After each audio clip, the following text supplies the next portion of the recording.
रामायण में भगवान राम की विजय में हनुमान जी ने महत्वपूर्ण और बहुमुखी भूमिका निभाई थी। विभिन्न महत्वपूर्ण चरणों में उनका योगदान अपरिहार्य था। हनुमान जी का सबसे प्रसिद्ध पराक्रम अलौकिक शक्तियों का उपयोग करके रावण द्वारा अपहृत सीता जी को खोजने के लिए समुद्र पार करके लंका पहुंचना था। एक दूत के रूप में हनुमान जी ने रावण को चेतावनी दी और साहस और कूटनीति का प्रदर्शन करते हुए उसे सीता जी को छोड़ने के लिए मनाने का प्रयास किया।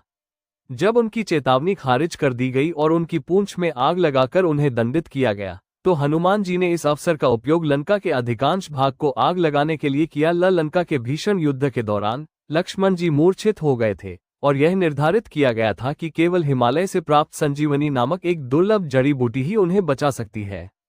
हनुमान जी तेजी से पहाड़ों की ओर उड़े और विशिष्ट जड़ी बूटी न पहचान पाने के कारण उन्होंने पूरा पहाड़ ही उखाड़कर युद्धभूमि में ले गए।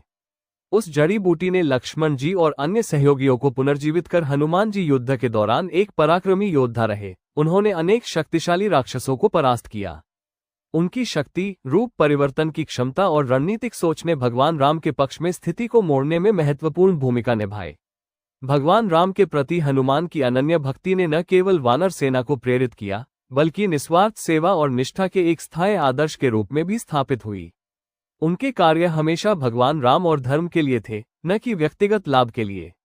यह अटूट भक्ति तब उजागर होती है जब युद्ध के बाद हनुमान जी ने भौतिक पुरस्कारों को अस्वीकार कर दिया और इस बात पर जोर दिया कि उनके हृदय में भगवान राम और सीता मां की उपस्थिति ही उन्हें चाहिए।